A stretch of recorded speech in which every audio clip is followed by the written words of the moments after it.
The Valley Current.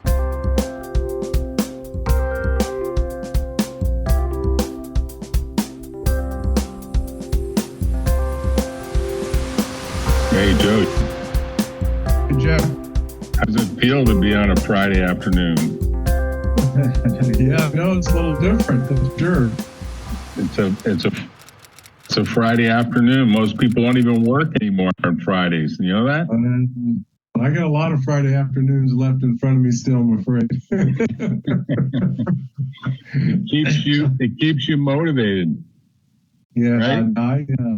We've talked about this whole retirement thing. I don't see retirement. I see it as a slowing down and more control of my time and working wherever I want. That's where I see it. Yeah. I think that's the future. I have to say that I hear more and more people retire. Like they literally throw in the towel on everything. Yeah. And then they think they're going to have this beautiful life. And then they complain that they're getting into more arguments with their spouse or their family members or their kids. Right. And the kids and the spouse say, why don't you find something to do? I'm telling you, it's really true. And I can't tell you the number of people. Yeah. I can't tell you the number of people that I know who are very wealthy, who have retired, have had the ability to retire. And they're like, I don't have any structure left. And they look around and they say, I don't know what to do. Yeah, you could just only, it all sounds glamorous, but you can only play so much golf and travel and all that. I mean, to me, I don't know why you still don't do all those things, but you still just work, right? Yeah, just more control of your time. More control of your time. And I think you should eventually, I have this whole theory of 7 essences. I've told you about it many times. Right. I think you shift from the FQ, which is the financial quotient. You shift more emphasis on what I'll call HQ, the health quotient, and more on IQ. You challenge yourselves in other ways. You realize that there's so many things to be curious about in this world.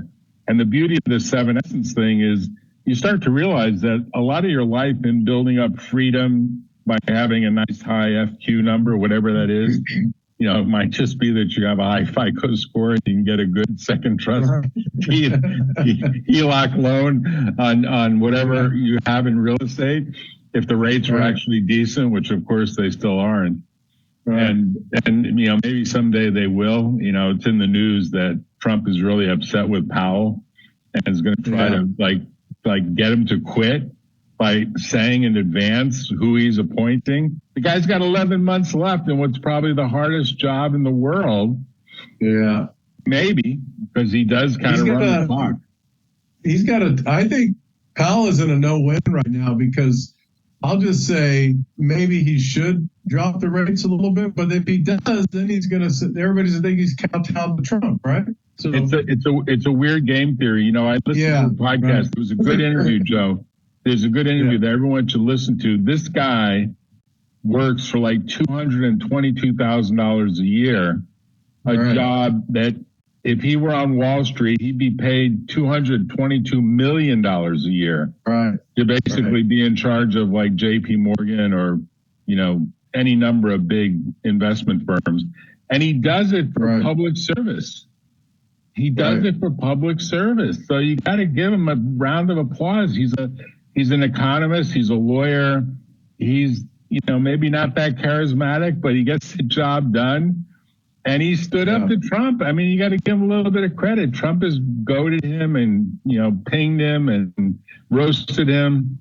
It's kind of a sad state of affairs when you have that kind of stuff going on for a public servant, right? Of course, Trump would say he works for free because he doesn't take a salary. He lets that be gifted to charity, apparently. His ego is what drives him. I mean, it's interesting. I have to say he gets a lot of things done, and I like some of the stuff I see, but man, he's just his ego and the guy is just the way he talks about people and he's just not diplomatic at all. It's terrible. I mean, no, he would be flunked out of corporate America on any standard by the HR department. Yeah. They'd say, "You're a bully, man. You're a bully.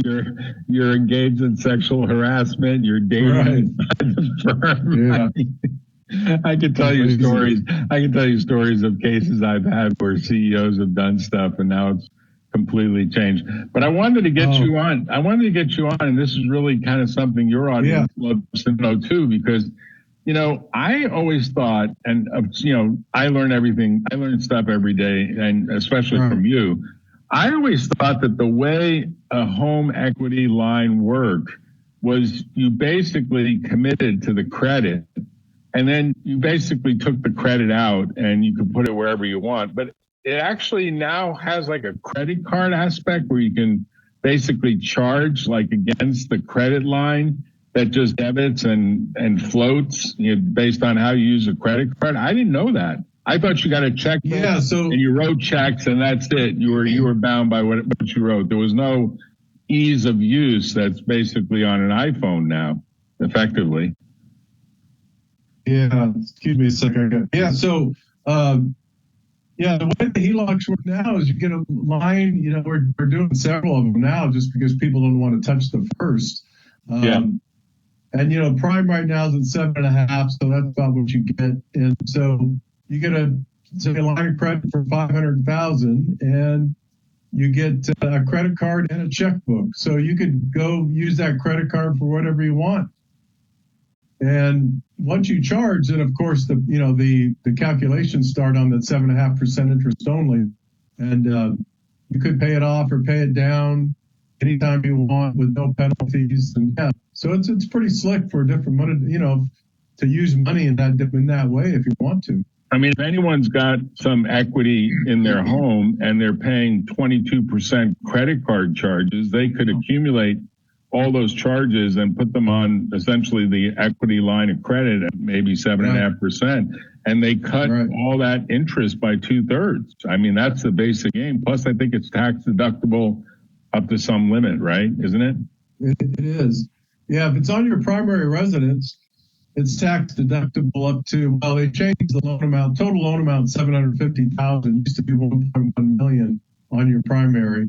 But so in theory, you could do, it's a great way to use money. I know people that just have them on all their properties or a handful of properties in case something comes along, they want to make a quick, even flip a house or do something quickly, or they're working on a business deal, they're going to get paid back. They use it. I mean, it's a good source. So, for example, let's just do the math. Let's say someone's got a house that's worth, of course, in California, at least $1 million, and they owe on the first $500,000. So they've got a nice cushion, and they get a $250,000 line of credit called a HELOC, home equity line of credit. And that $250,000 is just an available line at now 7.5%. But if you do the math, if they're paying off expensive debt, maybe over 20%, and it's tax deductible because it's up to the 750 limit, so it's tax deductible. If that's the case, the effective cost for a high earner is really like 4% because they're getting the tax relief on about half if they're getting the deduction both in California as well as federally. So that's not a bad deal compared to the hit from paying the high credit card debt, right? No, it's not. But a lot of people with credit card debt, believe it or not, it may be already maxed out on their property, or they don't have enough loan to value to get a credit card. Let's say you one of these people that put 10% or even 20% down. These home equity line of credits, in other words, most of them won't go more than, say, 80% loan to value. So, you can't max it out. So you have to have, as long as you have a decent amount, usually 75% of loan to value or better, you can get a home equity line attached in second position. But you remember the days not too long ago when these equity lines of credit were like 4%, right? Or below 4%. Well, yeah, I mean, they're based on prime. So as prime goes down, and I'm sure it will in the next year or so, maybe we'll see it moves moves on prime. So those equity lines either move up or down based on what the Fed does. So right now, prime's at 7.5. If he drops by 50 basis points and it goes to 7, vice versa. Yeah. But there were times not too long ago when it was below 4. I remember because I was getting absolutely. And you could lock it in, right? You do like a 10-year. It has a term to it, doesn't it? At the time, you're right. When the rates are like 3.5, 4, you could lock in what's called a fixed second. You can't lock in a HELOC because that's an adjustable rate. But you can, at the time, there was a time a while back, you could lock in 4.5, 4.5% fixed on your second. So you in some ways, you're kind of like you are an expert, but you're kind of like a financial advisor saying mostly to real estate people, look, now the time has come. Now the time or, hey, look, you got a lot of credit card debt. Let me help you reorganize what you're doing so you're not paying so much non-deductible interest, right? And the interesting part is, most people don't realize that getting connected to someone like you, where you're actually then going to call them up and say, you know what, the time has come. Like you'd call me up and say, you know what, you've been talking about doing something below 4% with a lot of property that has no second trust deed on it. Some of it doesn't even have a first trust deed on it. But I usually wait until the moment is right. And, it comes in a cycle every 5 or 10 years, it seems, right? It doesn't come like every other year. It takes a while, right? Yeah, and if you own your properties free and clear, then you go in first position. In many cases, you get a better rate in terms. A lot of people don't know that either. Right. And it doesn't hurt to get it even when rates are high because you only pay on it of what you use. So in theory, if you wanted to do some planning, you would put equity lines, have people do this on 1 or 2 properties, and they don't plan to use it, but they like to have it there just in case. No, I mean, it makes absolute sense. And most people, I hate to say it, most particularly young people, but old people too, they don't really have financial literacy. They don't really understand debt. They don't really understand credit cards. They like the convenience. They don't really understand most, including my grandkids and probably my kids too. They don't even really get that you can have a checking account and you have the balance. They don't even use checking accounts anymore. Everything is just a direct transfer, wire transfer, and what is it called? An AW, not an AWS. ACH. Yeah, an ACH. ACH, I think. Yeah. It's all an ACH transfer. You look at. I'll tell you a story here, Joe. You'll love it. I got to tell you the story. You'll just love it. So I decided that probably we're getting to the end of being able to have a gas truck. What does that mean? That means in the future, it's going to get harder and harder to have a truck, like a pickup truck, that actually takes gasoline in it.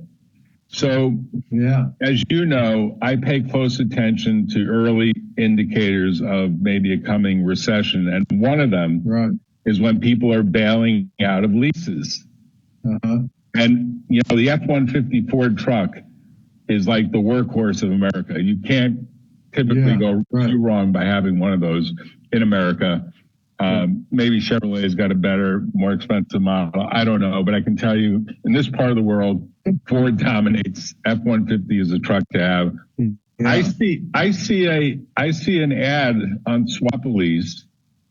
It's for a 1-year-old, maybe 1.5-year-old, fully loaded Ford F-150, gasoline with the hybrid battery. So it has the battery pack too, and gasoline. It's got both, right?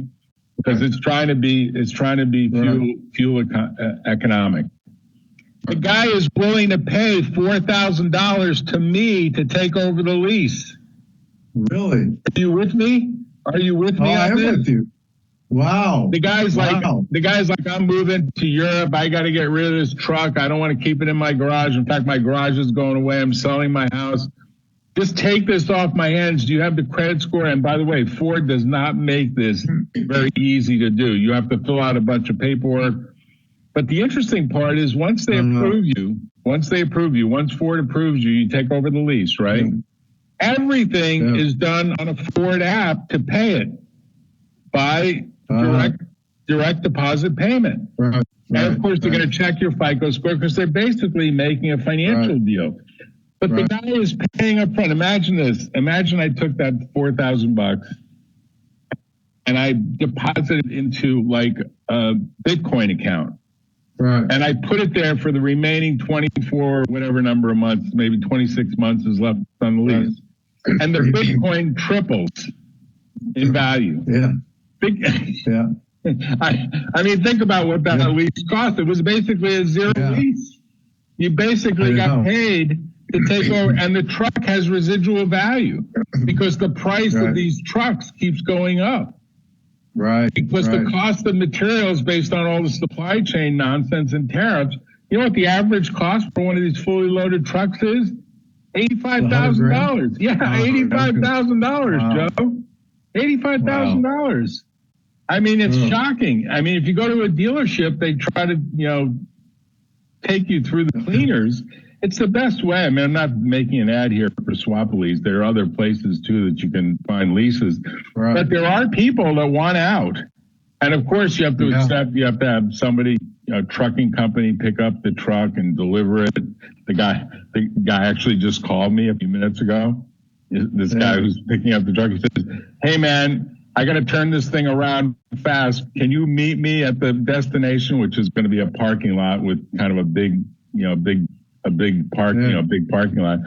I'm going to get there by 11 p.m. tonight. Can you do it? I got to turn around and get back to where I'm going. So, I'm going to take a video. I'm going to take a video of this, Joe. You'll get a real kick out of it. But my point is, there's no down payment.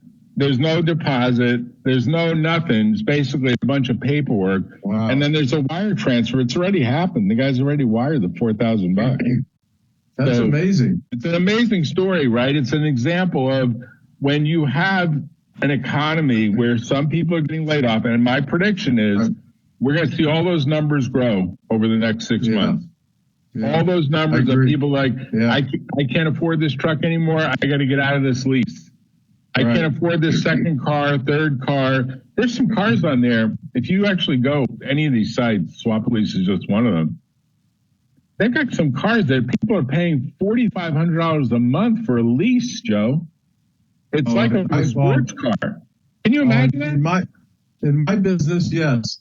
I see it all the time when I look at people's finances to do a loan, and I'm blown away sometimes. I see these car payments for $3,000, $3,500, $3,600 a month for a car payment. You shake your head and say, what? Yeah. WTF, right? Man. I mean, the one argument I got into with my wife on this wasn't even an argument. She said, okay, you want to get your truck. You want it to have gas. You want it to have towing power. Yeah, that's a guy thing. I get it. But she said, you know how many Uber rides you can get for the money that you're going to pay per month? Because if you add the cost, if you really add the full cost, the lease cost, even with all the, the money that came in, the insurance cost, it's got, by the way, an 8-year warranty on it.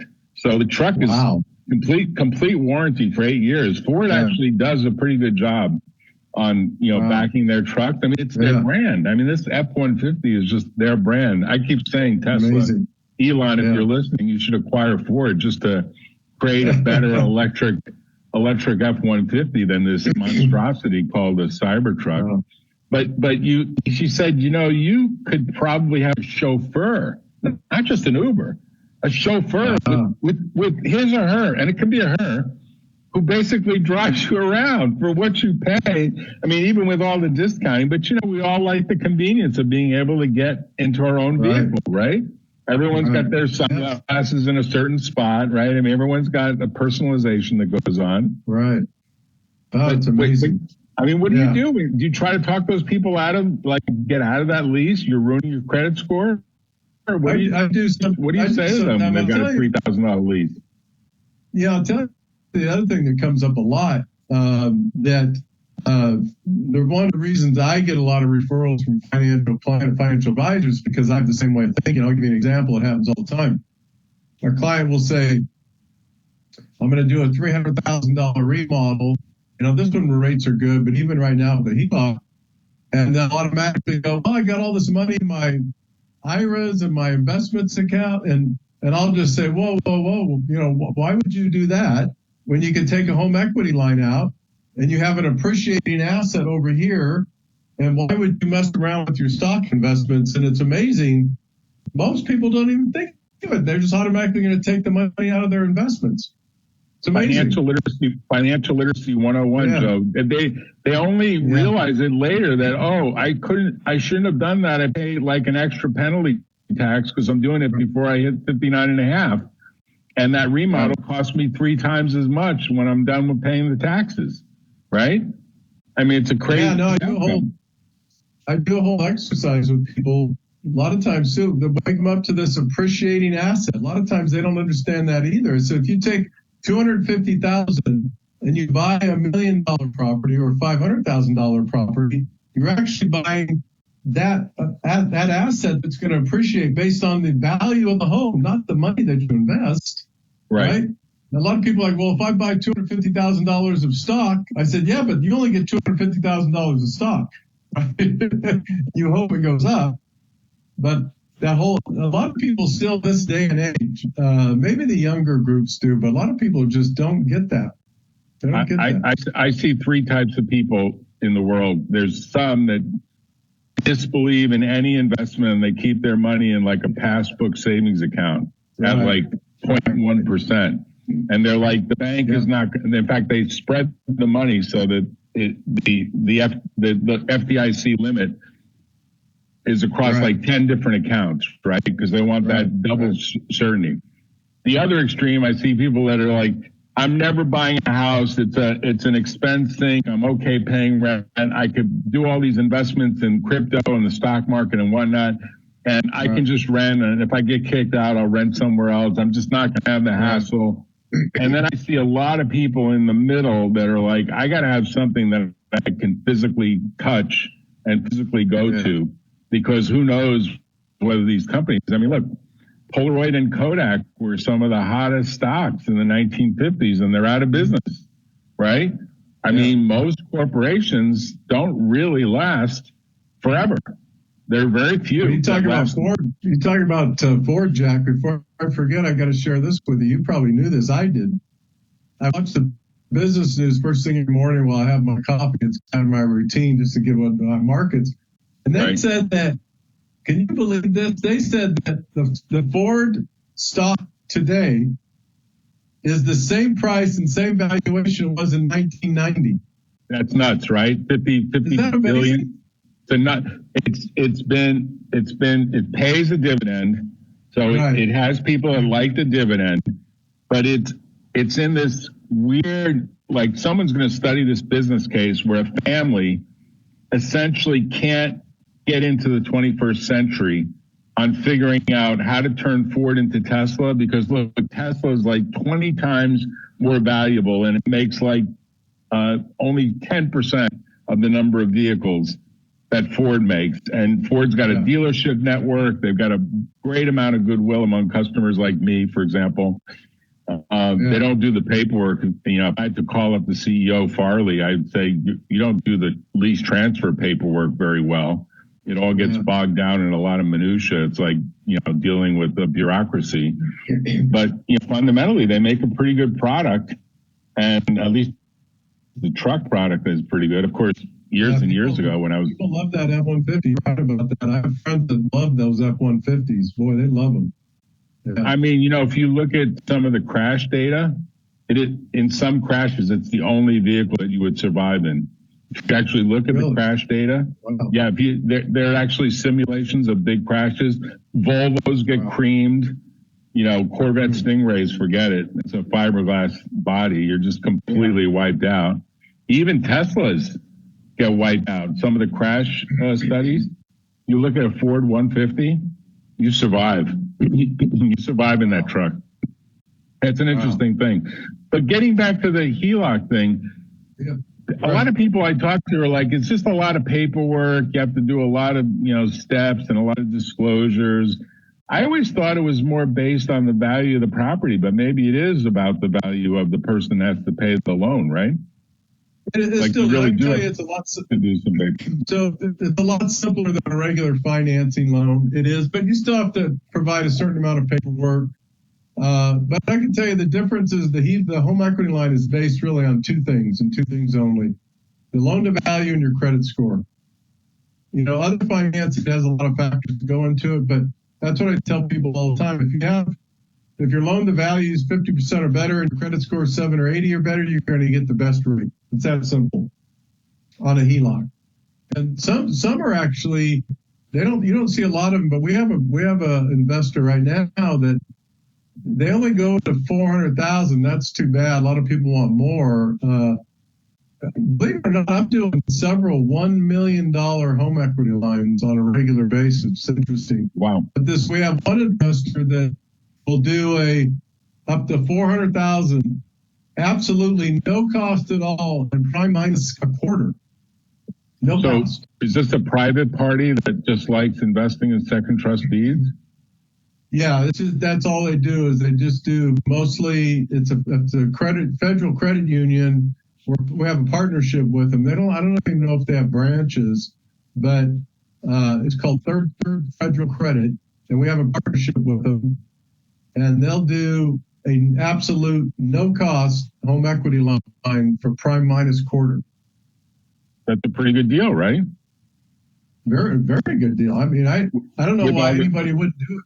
Yeah. With all the convenience of a credit card and a checkbook and all that jazz that you talked about, right? Yeah. And the rates change every 6 months, or how do the rates go? No, just based on whatever the prime does, whatever the Fed does. So right now, prime's at 7.5. If the Fed came out and lowered by a quarter, then your rate would be 7.25. If they raised by a quarter, your rate would be 7.75. So it could be like every 6 months you could see a change because the Fed may change every 6 months, right? Yeah, right. I mean, they usually don't change every month. It's usually like cycles, like 6 months or so, right? Right. Yeah. Yeah. I mean, that sounds like a good product, but how does something like Better? Because that's where I got a solicitation that I sent to you. This online platform called Better. Oh yeah, Better is. I'm very familiar with Better. To me, they have the best back-end technology I've ever seen in the mortgage business. But a lot of the stuff they advertise, most everybody could do. I think they just do a better job of marketing to make it sound kind of like Rocket Mortgage. I think between Rocket Mortgage and Better, they do a better job at really getting people to think, wow, these guys are magic. They can do what most people can't do. But most of them are all the same, to be honest with you. Yeah. So they load all the data up quickly and probably have a back end AI that goes through and says, yeah, this is a good credit, right? It's slick. I mean, I did a loan. I think I've told you on a podcast some time ago, a couple of years ago, I did a loan on purpose on one of my properties with Better, and I was so impressed with the back end, the steps. Now it was a conforming loan, so let me preface this by saying, it was a conforming loan. That made it easier. If it's jumbo, it's completely different. But it was a conforming loan, and I literally never talked to one person. I even scheduled my title sign off. They came to my house. Everything was a drop down taken care of. Amazing. It was impressive. And I've been doing this a long time. It was impressive. You're like, hey, I really don't want to talk to anyone that's going to sell me. I know this thing inside out. Just get the work done and be quiet.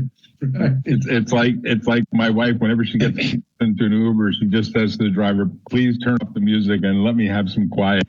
Like, she doesn't want to talk to the driver. So if I say to the driver something like, hey, I saw that you've done 10,000 rides. What's it been like? How did you get a 4.99 score on 10,000 rides? I don't want the conversation. Stop the interview. I don't want to do it. It's pretty funny. Because some of these people are very loyal. They're very loyal. It's amazing that Uber's gotten the loyalty that they've gotten.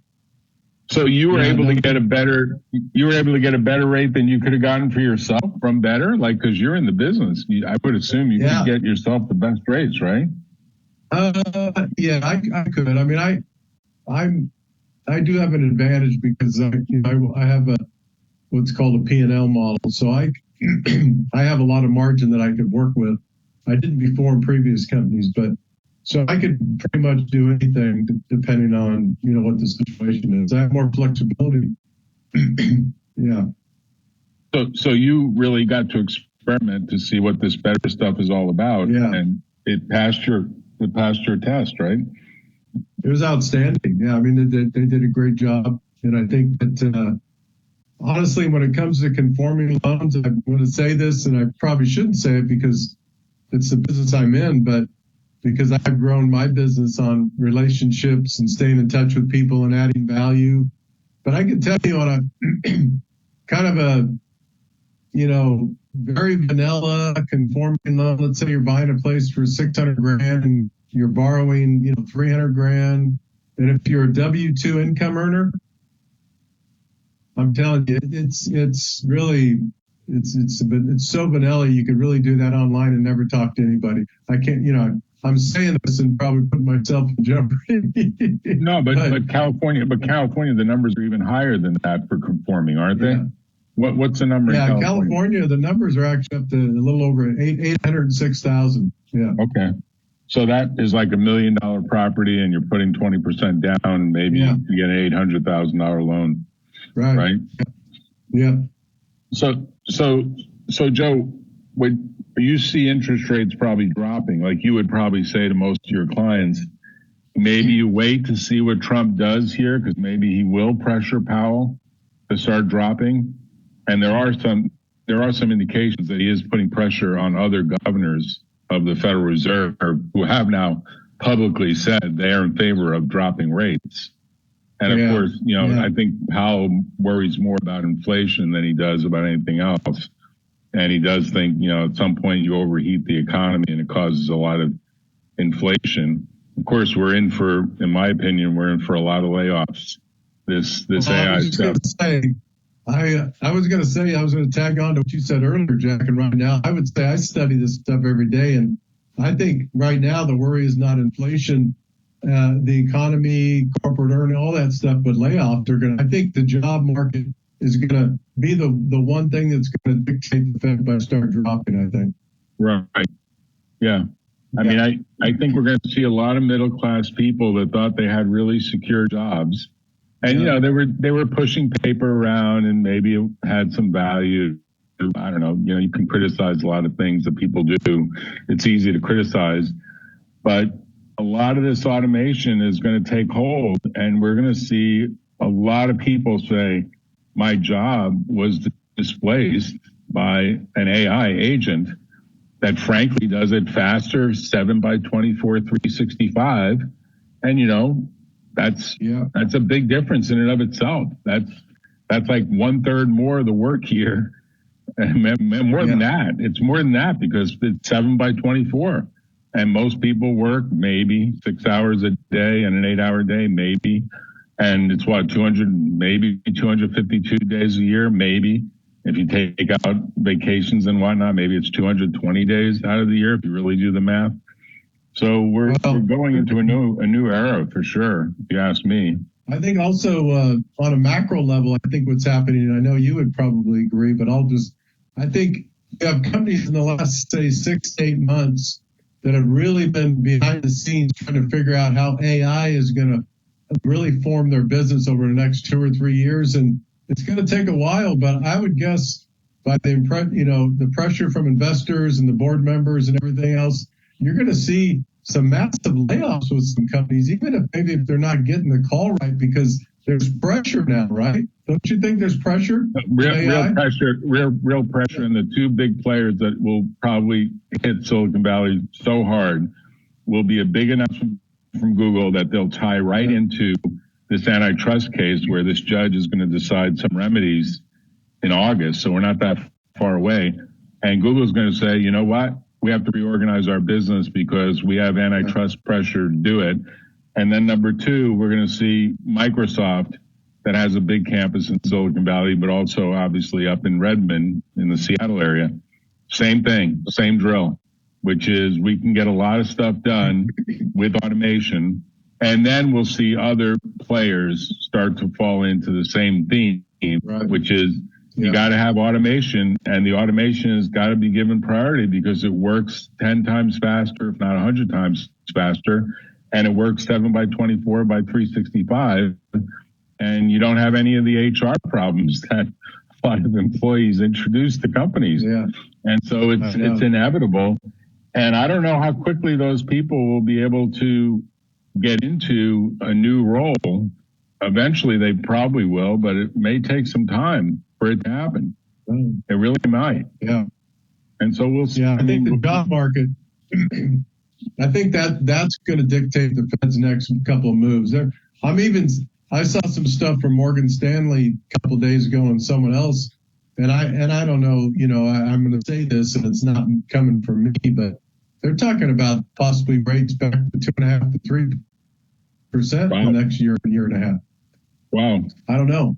It's hard to believe right now the way we sit, because I'm not sure that would be good for the economy, but I don't know. I mean, if the job market starts suffering and they see some adverse reactions going on to that, listen, nothing will affect the economy quicker than a heavy loss of jobs, right? Because now you have people not spending money, they're not paying their debt, they're losing their houses. A lot of things happen when when the job market's weak. Right. I mean, the indicators I look at are like leases that are basically getting transferred, vacation homes that are getting sold. Right. Just these things that are they don't really affect even stuff like a monthly membership to a gym or a yoga studio. People will cut that and say, I'll get on my bicycle and ride through the park, free. And, there's no need to pay $150 a month. It's funny because I talked to this guy. I'll end with this idea. This guy said to me, I remember when I could get a club membership in a golf course for $250 a month. And it gave you a number of slots to use the golf course. Yeah. He said, you can't get that in California for less than maybe $2,000 a month to actually become a member. And you have to pay an upfront amount, right? And he was saying, it's funny you say that. I just had a friend that's been trying to, crazy. You're going to pay, at minimum, you're going to pay 10, 15 grand up front, and then and then it's anywhere from $1,200 to $2,500 a month. Right. For what? Maybe 4 rounds per month, maybe, if that. I'm not going to golf. I'm not going to golf, but it really doesn't matter. I've always said this. Believe me, I've looked at this model for years, and I come back and say the same thing. And regardless if I had money to throw away, which I don't, even if I did, I'm a person who likes to play different golf courses. So why would I spend so much money and play the same golf course every single day? That makes sense to me. Right. But when you take the person that has paid and he or she says, you know what, I'm going to cancel it. I'm getting out of it. Yeah. That's an early indicator that the belt is getting tightened and things are changing. And I think you see that ripple through the economy. People don't go out to eat as much. People don't do certain things anymore. People don't go on overseas vacations. Right. I mean, we're probably seeing it even this year. I don't think there's a lot of people from overseas coming to the United States as much right now. Well, that may be more of a political thing, right? Yeah, the other thing I track is travel. And I can tell you that's an interesting dynamic, too. We're getting data right now that they said tourism in Hawaii will be down the most they've seen it in the last 7 or 8 years this upcoming summer and fall. Wow. So there's a lot of, to your point, there's a lot of people looking at discretionary spending going, do I really need to take that trip? Do we really take that same trip or we're going to spend 10 grand, right? I mean, a lot of that stuff going on. But you would say to people, we can end on this note, you would say to people, if you think your job's at risk and you have a big equity, get your HELOC, get your home equity line of credit now, while you have the W-2, while you can truthfully say you're employed, right? Yeah. You can truthfully say that. And then if you lose your job, you lose your job. You have the buffer of having 6 months or more of dry powder to cover that gap in finding the right next job, so you're not forced into something awful, right? Do it before you lose your job. But I'm going to say something too that's going to surprise a lot of people. But in my business, they don't know this. I do about 30 to 40% of the loans I do, I accomplish with people with no jobs, and people are going to go, "How does that happen?" We have asset-based lending. So if you're between jobs or you get a big buyout and you sold your company and you're 45 years old, but you have, $5-6 million sitting in there, we give people income based on their assets. So I'll say this: if you're a person who has a fair amount of assets, you could still get a loan without a job. I know it sounds funny, but it could happen. And you would say this deal that you have with Third Federal Credit, which is the no-fee HELOC, it really has, until you actually draw down, it really has no real cost, because other than getting the paperwork to you, there's no filing fee, there's no application fee, there's no closing costs, there's no nothing.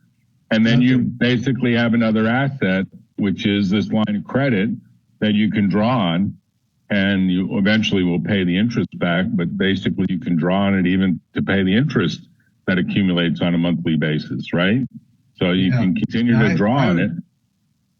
Yeah, it's a great deal. It's the best one going out there. I mean, if you want more, you could have more, but that's the one that comes, a lot of banks, I'll say this too, the Wells Fargo, the B of A's, the cities of the world, a lot of them will not do equity lines anymore unless they do them for the private lending. So some of their exclusive customer base, like private lending, they'll do it. Right. But the basic Wells Fargo today, if you walk in and you even make a good salary, they won't do HELOCs. They won't do them anymore. Wow.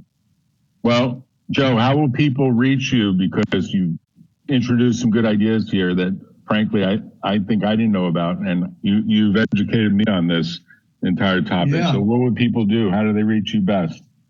Yeah, a couple of different ways. Best is a cell phone, 408-838-9060, or you can always just email me at Cucchiara, that's JCUCCHIARA at gemcorp.com. That's GEMCORP.com. And or just look me up on Google or my website. I'm an easy guy to find. And plus, you're the founder of the Cucchiara group, right? You're the founder. You're the founder and CEO of that group, right? It might surprise some people, but that's true. All right. Well, all right, Joe. Posted. I appreciate everything you guys are doing. Thank you. All right, thanks, Joe. Thank you. Talk to you later. Take care. Thanks. Tune in next time on The Valley Current.